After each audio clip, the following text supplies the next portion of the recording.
성경 통독 293번째 날입니다.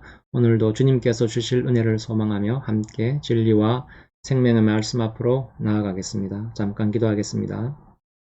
주님, 오늘도 하루를 시작하기 전 주님 말씀 앞에 나왔습니다. 주님 말씀이 생명이요 진리임을 믿습니다. 주님 말씀으로 세임 얻게 하시고 주신 세임으로 오늘 하루 승리하게 하시고 주님께 영광이 되는 하루 되게 하여 주시옵소서. 예수님의 이름으로 기도드리옵나이다. 아멘. 오늘 읽을 하나님 말씀은 마가복음 9장에서 10장까지의 말씀인데 오늘은 10장을 함께 읽고 9장은 따로 읽어주시면 감사하겠습니다. 10장 말씀을 제가 읽겠습니다. 예수께서 거기서 떠나 유대 지경과 요단강 건너편으로 가시니 무리가 다시 모여들거늘 예수께서 다시 전례대로 가르치시더니 바리새인들이 예수께 나와 그를 시험하여 묻되 사람이 아내를 버리는 것이 옳으니이까 대답하여 이르시되 모세가 어떻게 너희에게 명하였느냐 이르되 모세는 이혼 증서를 써주어 버리기를 허락하였나이다. 예수께서 그들에게 이르시되 너희 마음이 완악함으로 말미암아 이 명령을 기록하였거니와 창조 때로부터 사람을 남자와 여자로 지으셨으니 이러므로 사람이 그 부모를 떠나서 그 둘이 한 몸이 될지니라. 이러한즉 이제 둘이 아니요 한 몸이니 그러므로 하나님이 짝지어 주신 것을 사람이 나누지 못할지니라 하시더라. 집에서 제자들이 다시 이 일을 물으니 이르시되 누구든지 그 아내를 버리고 다른 데로 장가드는 자는 본처에게 간음을 행하며 또 아내가 남편을 버리고 다른 데로 시집가면 간음을 행함이니라. 사람들이 예수께서 만져주심을 바라고 어린아이들을 데리고 오매 제자들이 꾸짖거늘 예수께서 보시고 노하시어 이르시되 어린아이들이 내게 오는 것을 용납하고 금하지 말라. 하나님의 나라가 이런 자의 것이니라. 내가 진실로 너희에게 이르노니 누구든지 하나님의 나라를 어린아이와 같이 받들지 않는 자는 결단코 그곳에 들어가지 못하리라 하시고 그 어린아이들을 안고 그들 위에 안수하시고 축복하시니라. 예수께서 길에 나가실새 한 사람이 달려와서 꿇어앉아 묻자오되 선한 선생님이여 내가 무엇을 하여야 영생을 얻으리이까. 예수께서 이르시되 내가 어찌하여 나를 선하다 일컫느냐.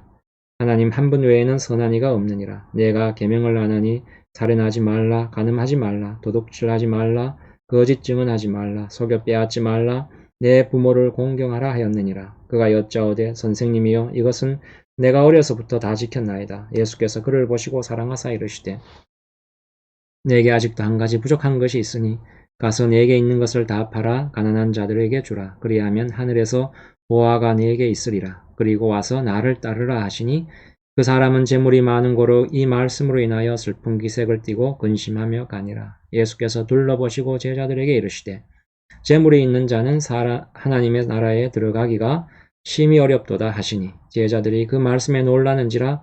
예수께서 다시 대답하여 이르시되 얘들아 하나님의 나라에 들어가기가 얼마나 어려운지 낙타가 바늘기로 나가는 것이 부자가 하나님의 나라에 들어가는 것보다 쉬우니라 하시니 제자들이 매우 놀라서 서로 말하되 그런즉 누가 구원을 얻을 수 있는가 하니 예수께서 그들을 보시며 이르시되 사람으로는 할 수 없으되 하나님으로는 그렇지 아니하니 하나님으로서는 다 하실 수 있느니라. 베드로가 여짜와 이르되 보소서 우리가 모든 것을 버리고 주를 따랐나이다. 예수께서 이르시되 내가 진실로 너희에게 이르노니 나와 복음을 위하여 집이나 형제나 자매나 어머니나 아버지나 자식이나 전토를 벌인 자는 현세에 있어 집과 형제와 자매와 어머니와 자식과 전토를 100배나 받되 박해를 겸하여 받고 내세에 영생을 받지 못할 자가 없느니라. 그러므로 먼저 된 자로서 나중되고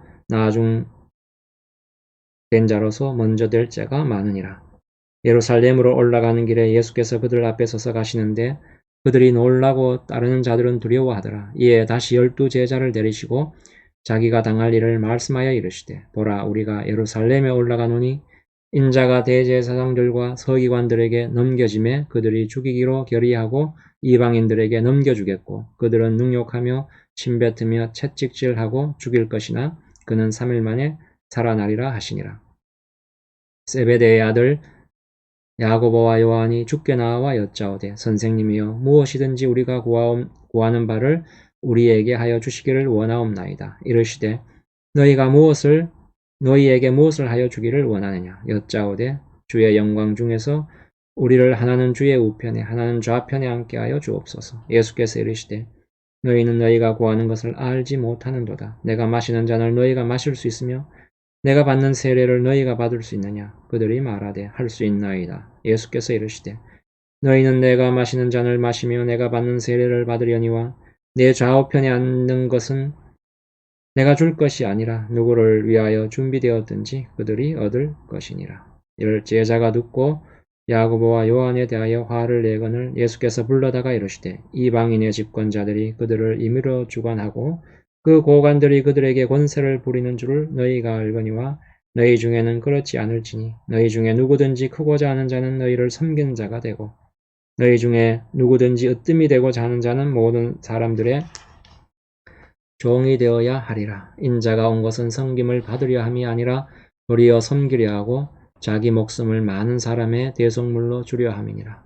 그리고 그들이 여리고에 이르렀더니 예수께서 제자들과 허다한 무리와 함께 여리고에서 나가실 때에 디메오의 아들 맹인 거지 바디메오가 길가에 앉았다가 나사렛 예수시란 말을 듣고 소리질러 이르되 다윗의 자손 예수여 나를 불쌍히 여기소서 하거늘 많은 사람이 꾸짖어 잠잠하라 하되 그가 더욱 크게 소리질러 이르되 다윗의 자손이여 나를 불쌍히 여기소서 하는지라.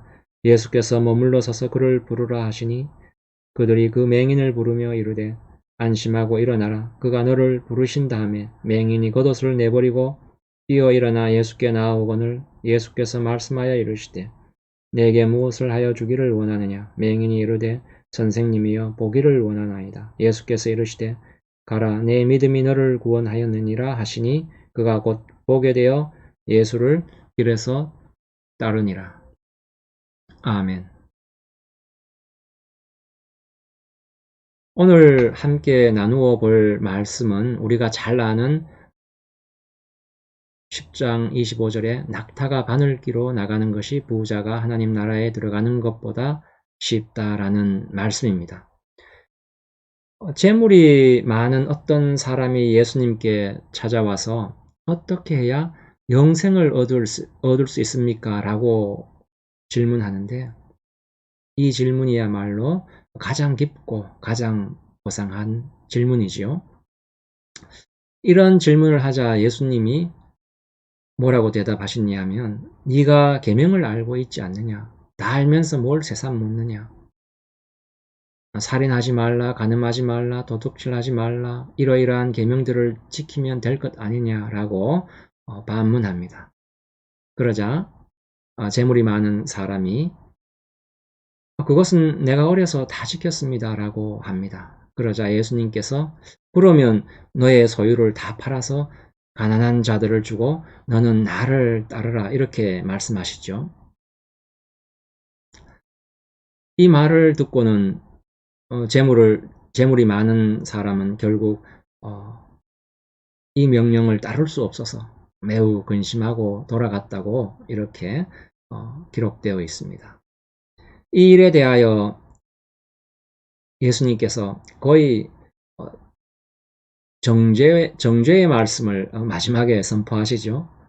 부자가 하나님 나라에 들어가는 것은 낙타가 바늘기로 들어가는 것보다 더 어렵다, 불가능하다 이렇게 말씀하시는데 참으로 간단한 문제가 결코 아닙니다. 뭐가 문제였을까요? 한마디로 결론부터 얘기하자면 이 재물이 많은 사람은 계명을 다 지킵니다마는 그 계명은 자신의 부에 근거한 것이고 그 계명을 지킨 것은 자신의 부에 근거한 것이고 자신의 의로움에 근거한 것이지 하나님의 통치 아래에 있는 은혜에서 나온 것이 아니라는 것입니다. 그것이 어디에서 증명이 되냐 하면 너의 재산을 다 팔아서 나눠줘라 하자 덜컥 걸려 넘어져 버리지 않았습니까? 네 재산을 다 팔아서 가난한 자에게 나눠줘라 하는 이 말은 만만치 않은 요구입니다.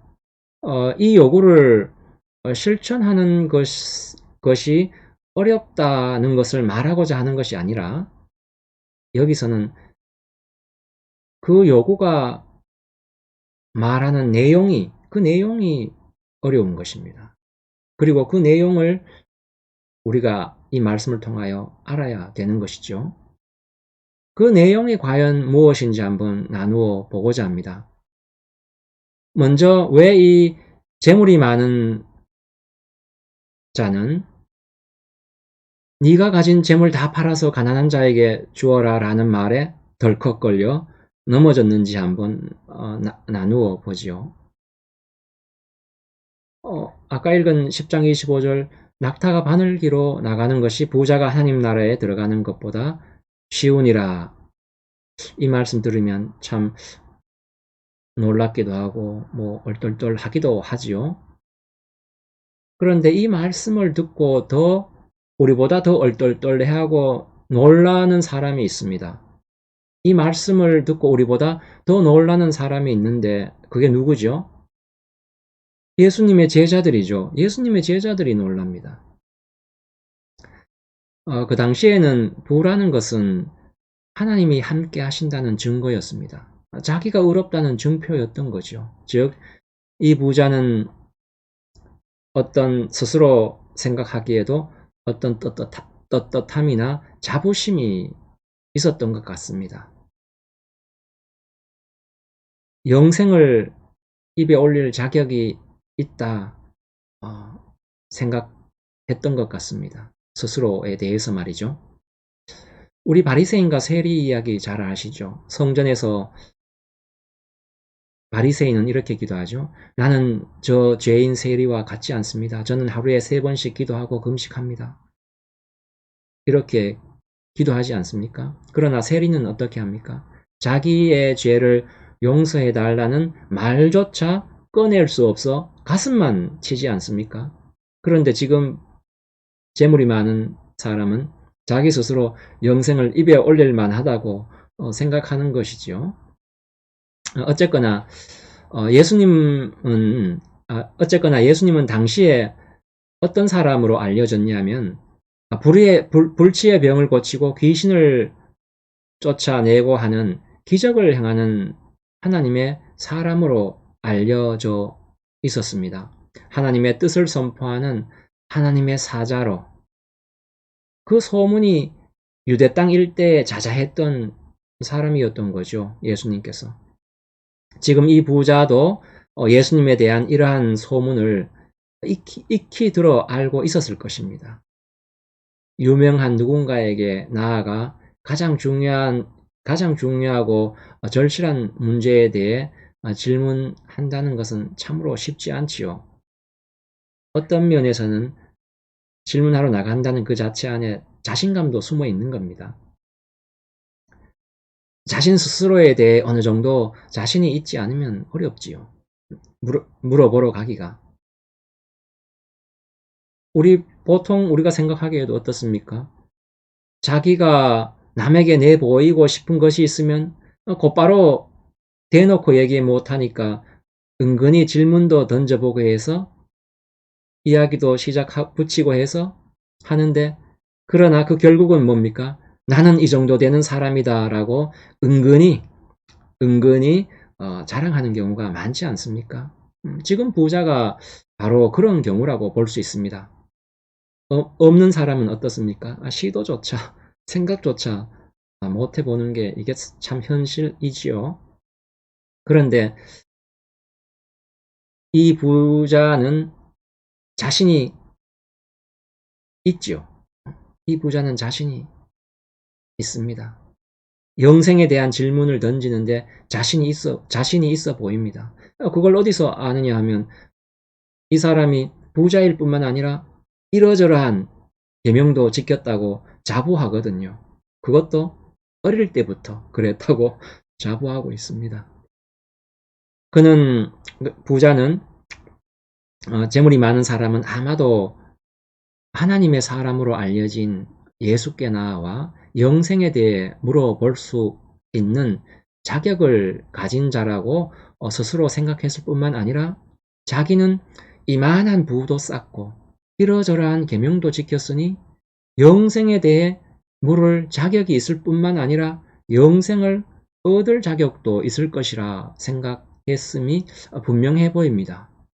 그러니 예수 그러니 이 재물이 많은 자가 예수께 나와 질문할 수 있었던 그 근거는 결국은 자기 자신의 의죠. 아까 말씀드렸듯이 예수님 당시에 부라는 것은 하나님이 인정하신다는 증표로 여겨졌다고 하지 않았습니까? 부자는 재물이 있어서만 부유한 것이 아니라 의롭게 살았다는 것을 근거로 하여 예수님 앞에 이 질문을 던지는 것이 분명합니다. 이를 토대로 이제 이 재물이 많은 자가, 이 부자가 왜 재물을 다 팔 수 없었을까? 재물 팔라는 그 말에 왜 덜컥 걸려 넘어졌을까라는 물음을 한번 같이 답을 해보기로 하겠습니다. 지금 이 재물이 많은 자가 말하는 것을 살펴볼 때 이 사람은 자기가 가진 모든 것이 그것이 부든 의로움이든 혹은 계명을 지키는 것조차도 그것이 자기에게서 나온 것으로 생각하고 있음이 분명합니다. 이 사람은 자신의 모든 가치와 판단과 목적과 근거가 하나님께 있지 않고 자기 자신에게 있는 자인 것이지요. 그런데 우리는 쉽게 이 문제를 그가 교만했다든가 무지했다든가 하는 그런 문제로 끌고 가자는 것이 결코 아닙니다. 좀 더 본질적인 뜻을 살펴보자는 것이죠.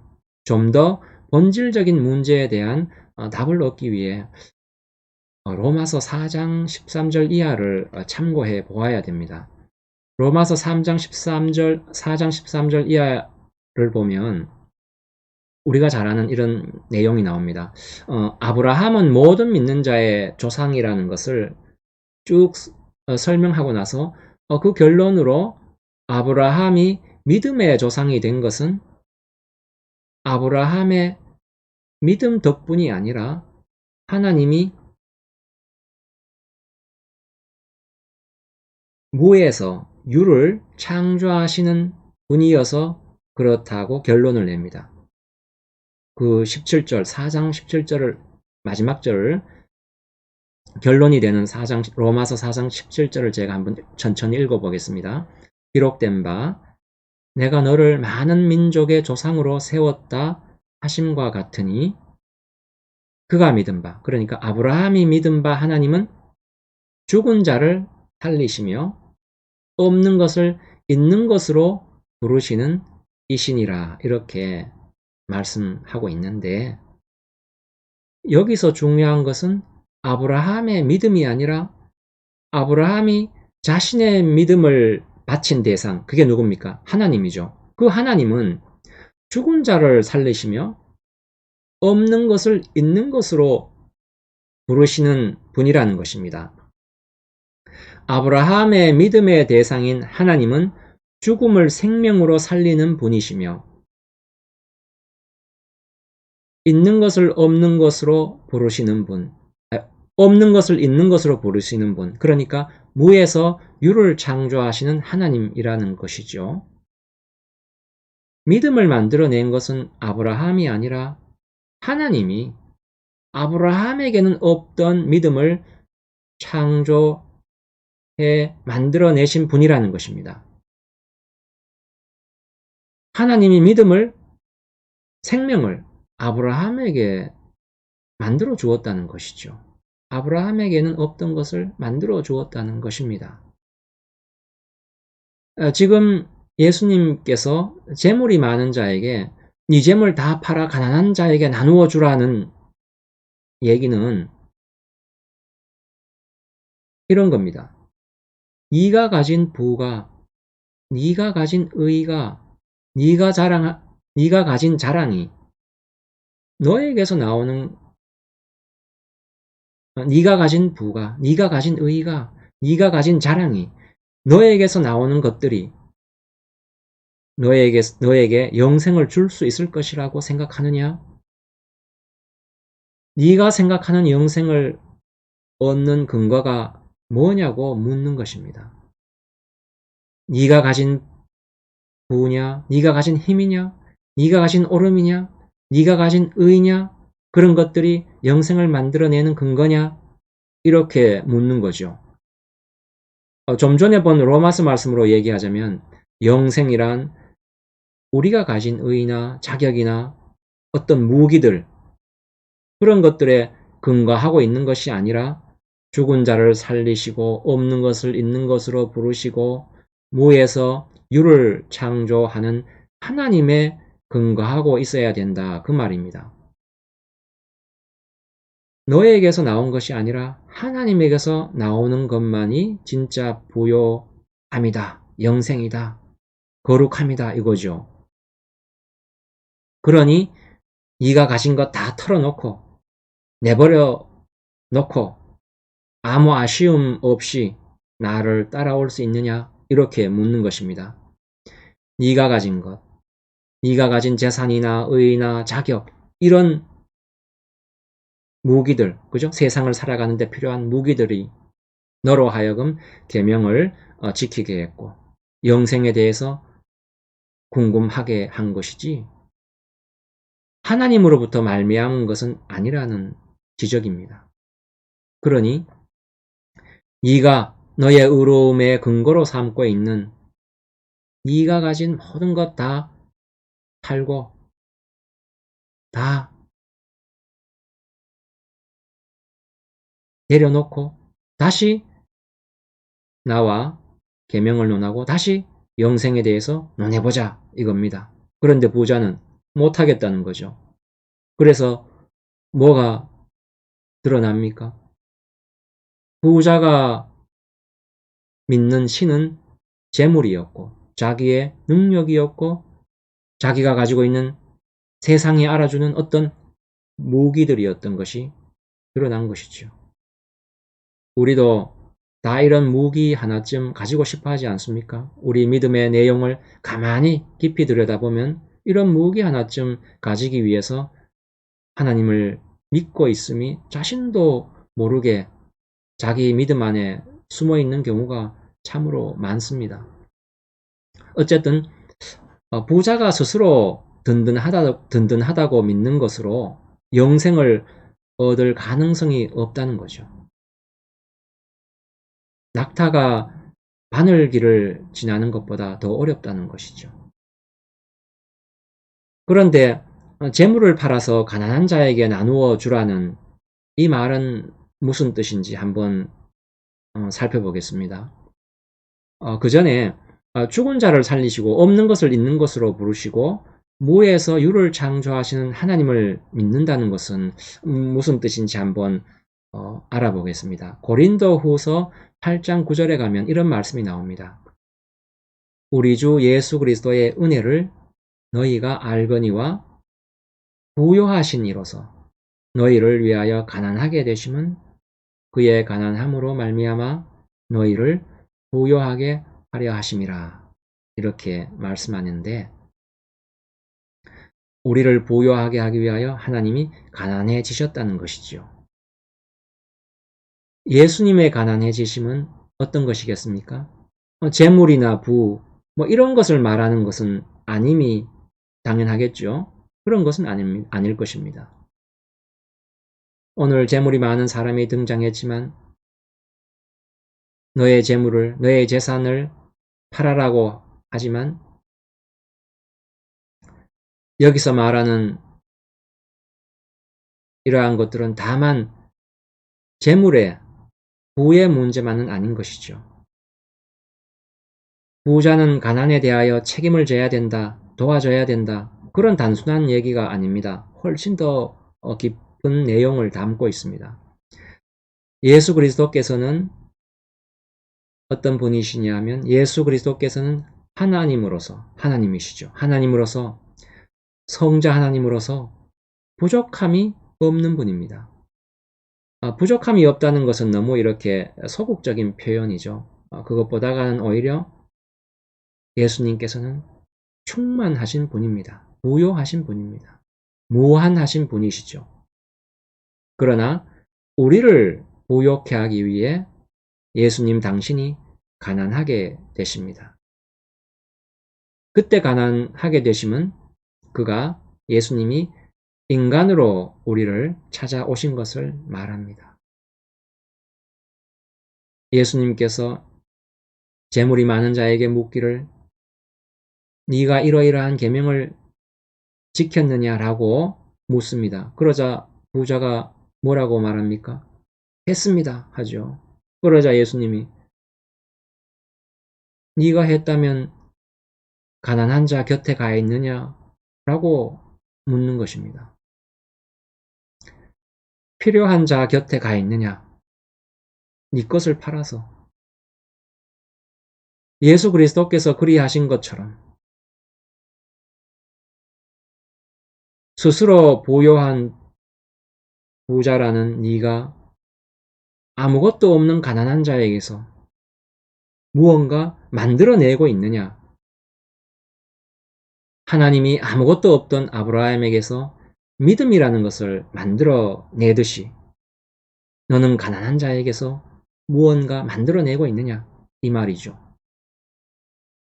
하나님께서 이 세계를 창조하시고 우리를 구원하신다는 것은 하나님이 무엇이 부족해서가 아니라 하나님의 무한하심과 자족하심과 충만하심과 온전하심을 자신을 위하여 쓰시지 않고 누군가 다른 존재를 위하여 당신을 비우시는 하나님이다. 이런 뜻입니다. 그것이 너의 재산을 다 팔아서 가난한 자에게 나누어 주라에 나오는 요구이자 또한 요구의 근거인 것입니다. 하나님은 우리를 구원하기 위하여 자신을 비우신 분이요 당신의 허리를 굽히신 분이요 친히 거적문을 열고 거적대기 문 아시죠? 거적문을 열고 찾아 들어오신 분입니다. 이것이 바로 너의 재산을 팔아라의 내용인 것이죠. 뜻인 것이죠. 그제서야 비로소 우리가 영생이란 말을 할 자격이 생기게 된 것 아닙니까? 왜 그러면은 가난한 자에게 주라고 하십니까? 그게 무슨 말이냐면 무에서 유가 나오도록 하란 말이죠. 없는 것에서 무언가 생겨나게 하라는 것이지요. 죽은 자를 살리시고 없는 것을 있는 것으로 부르시기 위해 자기를 비우사 자기의 것으로 남을 채우시는 하나님. 그 하나님의 통치에 순종하여 기꺼이 내가 죽음으로 누구 하나를 살려내는 이것이 진정한 신앙이요 영생의 자리에 들어간 자가 행해야 할 것이요 이것이 곧 재산을 하는 것이라는 것입니다. 영생이란 재물을 가진 자가 그가 가진 것을 없는 자, 가난한 자에게 주어 가난한 자가 만들 수 없는 것을 만들어내는 것으로 증거가 된다. 이 말씀입니다. 여기서 재물이란 아주 많은 것을 뜻합니다. 재물만을 뜻하는 게 아니죠. 우리가 가치 있다고 생각하고 유용하다고 생각하는 모든 것들을 말합니다. 똑똑한 것, 능력 있는 것, 운 좋은 것 이런 모든 것이 거기에 속해 있습니다. 그것을 자기만을 위해 쓰지 말라는 것이죠. 자기만을 위해 쓰지 말라는 것은 이것들이 내가 가진 것들이 나와 너를 구별해서 자신의 의로움과 자신의 능력을 증명하는 것이 되게 하지 말라는 것입니다. 하나님이 나에게 준 모든 것이 그것을 필요로 한 자를 향하여 찾아가는 일로 나타남으로써 우리가 믿는 하나님이 어떤 분이신가를 증언하라는 것이죠. 그게 신자의 삶이어야 된다는 것입니다. 신앙의 실천이며 기독교 신앙의 핵심이라는 것이 핵심이 바로 이것이지요. 그렇게 살기가 참 쉽지 않고 또 싫기도 하지요. 그러니 다들 부자들 뒤에다 줄줄이 서서 부를 쫓아가는 것 아니겠습니까? 기독교 신앙인이라면 누구를 살리기 위하여 자기가 죽는 일, 오늘 본문식으로 말하면 자기의 재산을 파는 일, 이것이 기본이 된다는 것, 당연한 기본이라는 것을 당연한 기본이라고 그렇게 말씀하고 있는 것이죠. 오늘 말씀에 너는 계명을 지켰느냐라고 했더니 뭐라고 재물이 많은 사람이 대답했습니까? 어려서부터 다 지켰습니다.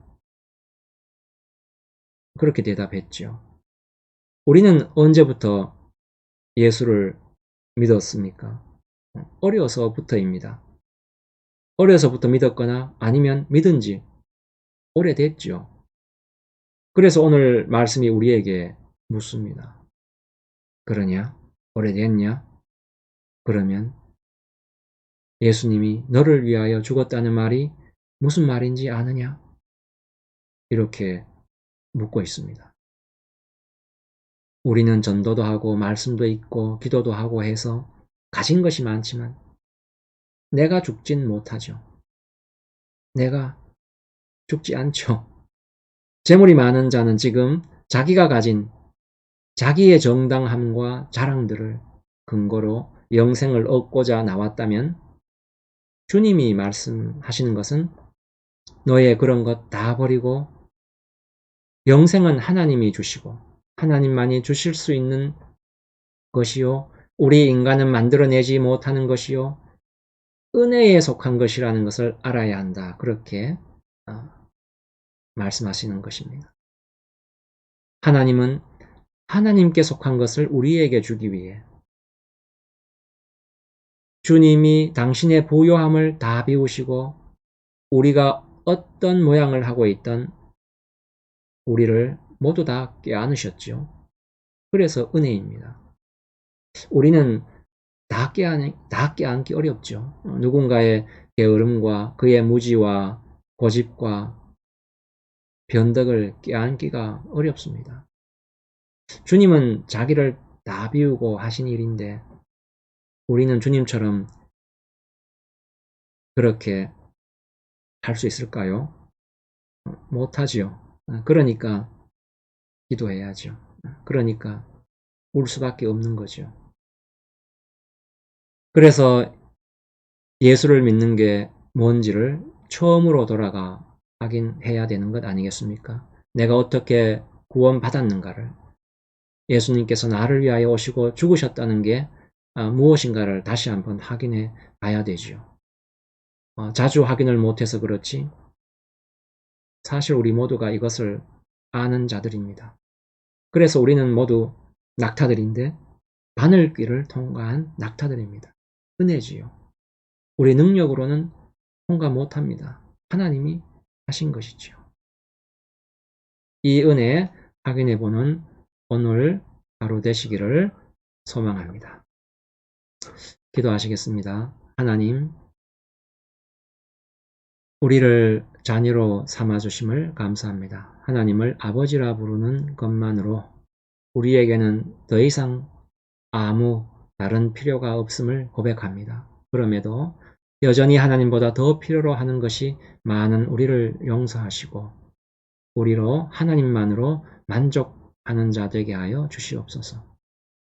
우리 인생이 하나님의 하나님 되심에 붙들려 있으니 오직 부르심에 합당하게 충성하는 자 되게 하여 주시옵소서. 그리하여 우리가 공고하면 예수 그리스도의 십자가를 붙잡게 하시고 우리가 부요하면 주님이 우리를 위해 자신을 낮추사 우리를 찾아오신 것 같이 우리도 없는 자들, 가난한 자들을 찾아가는 자 되게 하여 주시옵소서. 우리를 향한 하나님의 선하심과 신실하심과 능력과 긍휼과 자비하심을 우리의 힘과 능력으로 삼아 우리를 대적하는 세상에서 우리가 세상에 속하지 않고 하나님께 속한 자로서 살아가는 인생 되게 하여 주시옵소서. 감사드리오며 우리 주 예수 그리스도의 이름으로 기도드리옵나이다. 아멘.